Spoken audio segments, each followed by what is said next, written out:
Hello and welcome to my presentation on Veterans into Logistics.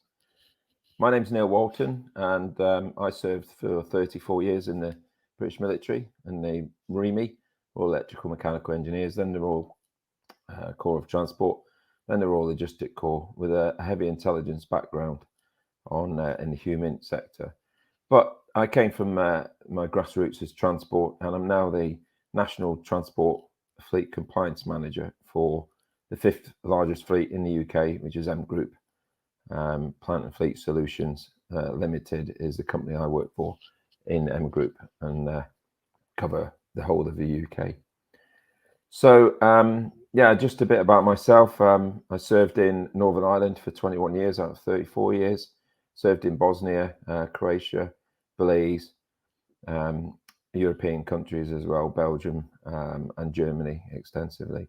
But most of my time is spent in Northern Ireland and in Bosnia as well. So I was discharged medically in 2016 as a wounded injured soldier, which is known as WISMIS, to anyone who's dealing with ex-forces, and into the community. And after the army, quickly found out that whilst you were in the army, it's you've got plenty of support, but once you're out, you're relying on charities. And that's why I've become involved with Veterans into Logistics. It's a charity that I can see is going to be really useful for people, and not only just to get ex-forces people back into meaningful employment, but also we've got a national crisis on our hands at the moment regarding HGV drivers, and it's the ideal employment for ex-forces personnel from all three services to be involved in, as many of them did get their HGV licenses in the military, but they never did get around to using them. So it was always a bonus because you had to get whatever job you're in, you have to get from A to B, and you got your licenses. So ideal when we've got HGV class 2, C, and the old class 1, which is C plus E drivers, and we can get them into logistics. So we'll go through exactly what the mission is and everything else. So basically, the mission statement is to reduce employment and homelessness amongst the ex-military community by creating a pathway for veterans into the transport and logistics industry. And as I said, many of them are qualified already, and some of them are not qualified. So this is actually an ex-forces soldier who was homeless, who you've just seen in the picture there. And we've actually helped him to get into employment, and we'll give some more cases as we go through. Merely the mission then is to create a pathway to connect transport and logistic companies with armed force service leavers and ex-military personnel by picking up and finding and referring either personally, people can refer themselves on our website, Veterans into Logistics, or employers or other friends and parties and family can also refer individuals who are ex-military as well, who've fallen on hard times or who may be in minimal paid jobs like security, and they want to change their life and get a better pay to improve their life for them, families, and for themselves. We support both parties throughout every step of the employment journey. So for companies, we get to understand your business, what it is that you're looking for, what it is that you need, and we've putting sort of square pegs in square holes is what we're looking for, because we've got many transferable skills in those individuals that have left the military, and those are very useful for you as well, and the values and standards that the military has enthralled into each of the soldiers and airmen and seamen as well, and females as well, obviously. By doing so, we can find the right type of person really that suits your company. And we've got a dedicated team. It's only a small team at the moment of ex-military personnel that we offer mentoring to each candidate. We don't just throw them into the niche. So we can take them from having no HGV or license at all and train them fully up, and including CPC. So for the certificates of professional competence, that's something that all HGV drivers need now, or even van drivers if they're towing over 3.5 tons. And also tachograph training and tachograph cards. So if they have fallen on hard times and funding is an issue, then we do take care of that, and we can help them massively. So once we're mentoring them, once we get them into the company with you, we're not just going to leave them and say, you've passed your test, now off you go into a driving job. Because obviously some of them will have lost their confidence due to situations. Many people are on the streets and homeless who are ex-forces because of the situations that have happened to them whilst they've defended our country. So, this is a bit of payback and giving them the opportunities if they're ready, and making sure that we get them ready, because they will be at all different stages in their life. Some won't admit that they need help, some will have help and will take help. So again, we're giving them the qualifications and giving them refreshers so that they can have a successful career within the transport and logistics industry. And whilst we're talking about HGV and transport side, obviously logistics is a huge, massive area. So we've got warehousing and we've got supply chain as well. And many of these ex-forces have dealt with those kind of roles in the past because of the operations that they do. So why do they struggle then? There's more than 65,000 ex-armed forces veterans in the UK who have broken the law, and they're homeless or they're suffering with mental health problems. And that was a government study that disclosed that. The scale of their struggle to adjust to civilian life brought accusations that ministers were failing men and women who had risked their lives for the country. So obviously, the public were behind that, and it takes you back to the days of Vietnam when we're looking back to Afghanistan now. That's how many feel about the current situation, and that's that we've got to help them. It wasn't a waste of time. It's politicians who decide to put soldiers into and service personnel into situations, and they put their lives on the line, as I did, and as many of my colleagues who are not here today did, and many who are suffering today with their illnesses. So this is some of the reasons why they do struggle. According to analysis, though, 50,000 are coping with mental health conditions and 6,000 have no permanent address. There's also 25,000 veterans received mental health treatment between 2016 and 2017. And that year was when I was medically discharged after 34 years, 2016. And I can sing nothing but praise for the military for the courses that they put me through and that they put my colleagues through from that year onwards. Before those years, then there was challenges, and this is why these courses were created. They're called core recovery events. You have CRE 1, 2, and 3, and that's 3 courses that they put you through. And then I ended up going on what's called a battleback course with the British Legion down at Lilleshall, and that was my final mental health course to get me ready to go back into civilian street. And I have to say, it took that last course to get me on track. So it depends what stage you're at.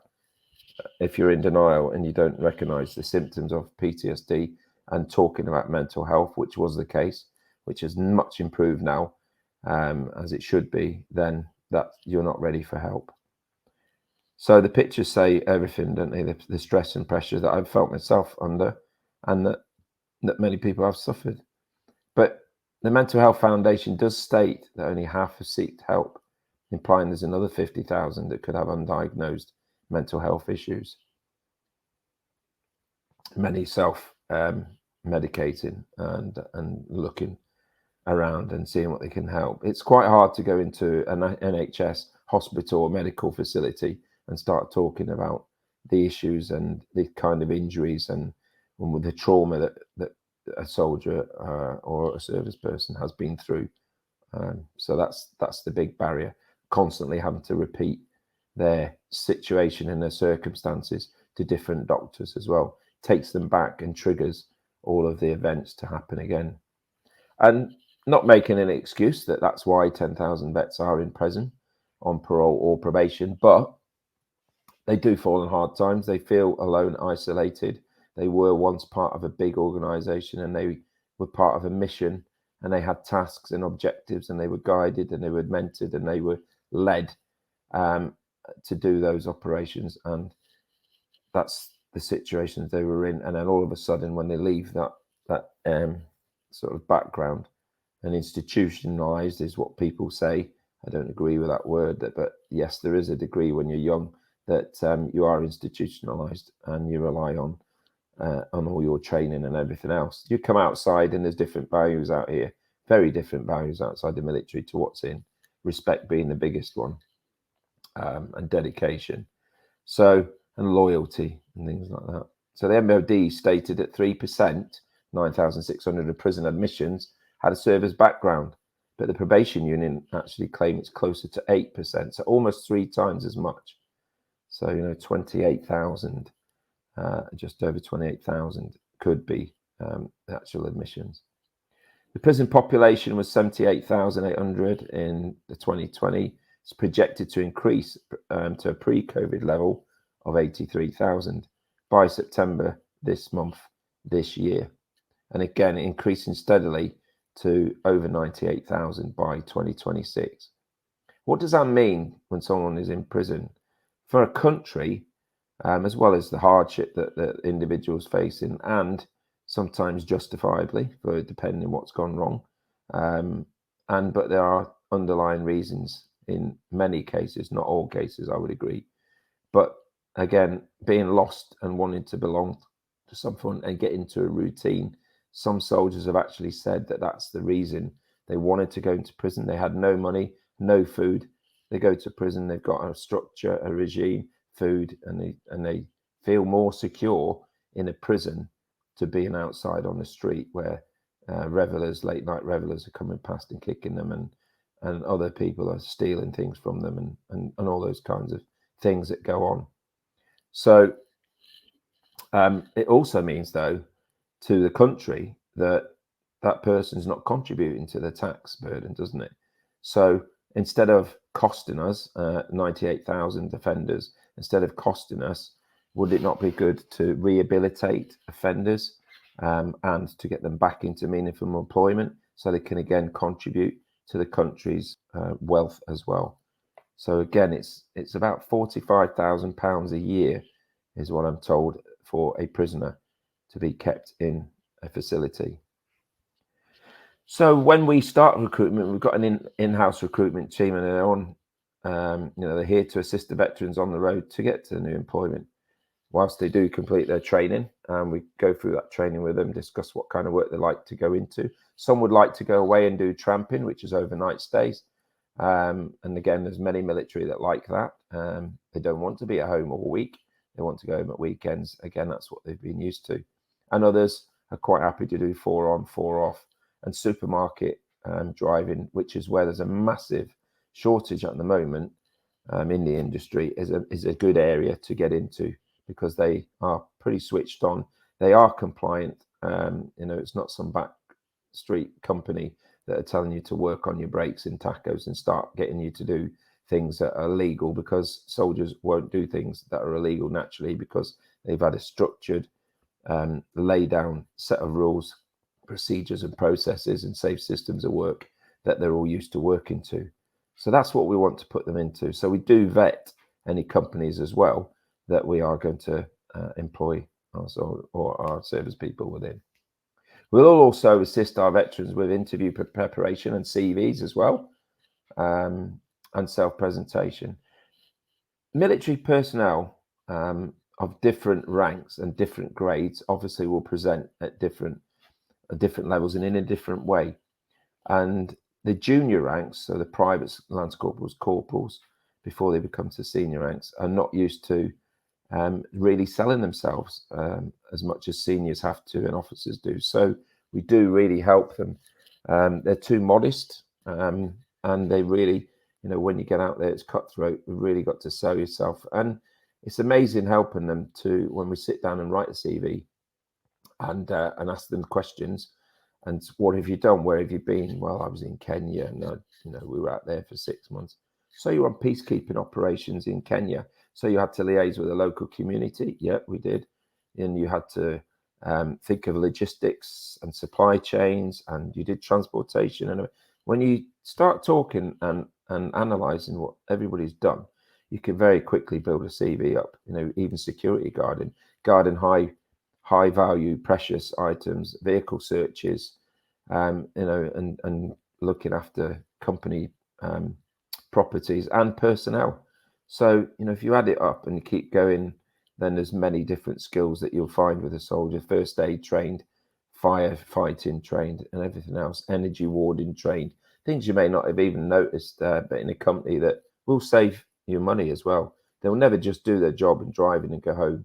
They'll be sweeping up the car park. They'll be cleaning out the vehicle. They'll be taking pride in your equipment. They'll be checking it before and after use. It's good equipment care. These are natural skills that we've embedded into or had embedded into ourselves and then embedded into those who followed behind us.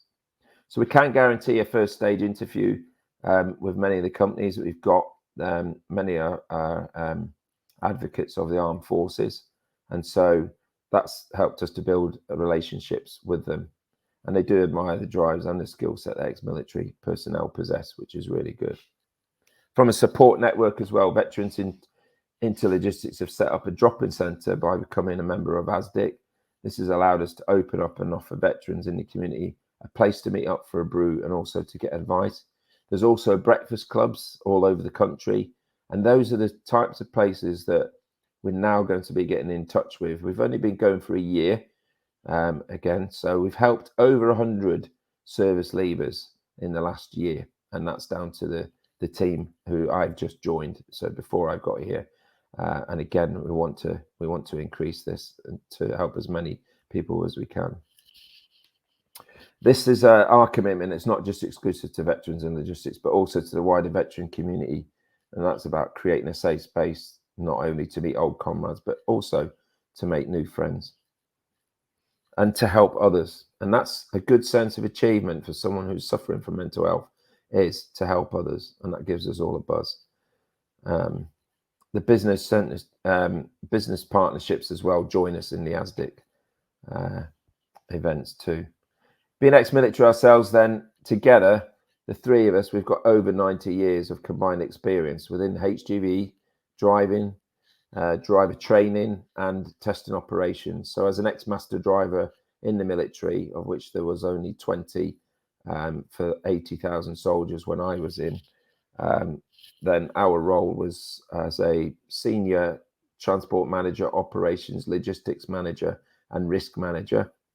You had to be a driving examiner, and then you became a chief driving examiner. You had 50 driving examiners under you, and then you also had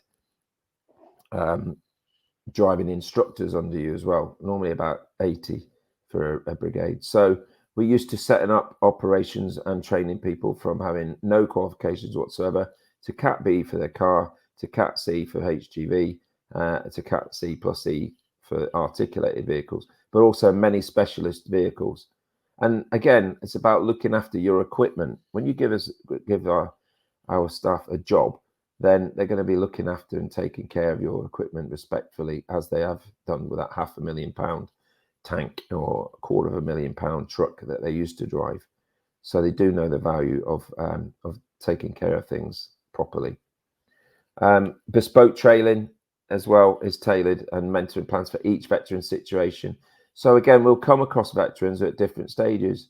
We're also looking at offenders who are being rehabilitated from prisons, and not just that, but homeless staff as well, and just people who are already in community. They don't have any issues. They're just looking for a different type of work, or better paid work, or different structure of work than they've gone into. When they came and they left the military, they may have had low confidence and self-esteem and just got stuck in a dead-end job on minimum wage. And there are companies there who do exploit them for that. So again, it's about paying them for what they're worth. As they enter our program, sharing our experiences and knowledge, then that will help them to support them when they're deciding what type of driving or logistics role will suit them once they've been trained. They were willing to put themselves on the line. So this is a payback for the country, in my opinion. The country must take responsibility for the welfare on return. What more can you do than lay down, your life for your country? And that's what we all do when we go on operations. That's what we're prepared to do. Otherwise, we wouldn't go out on the operation. And we do what the politicians tell us to do. So yeah, it is a burden that when we come back, we have to deal with things like flashbacks and situations.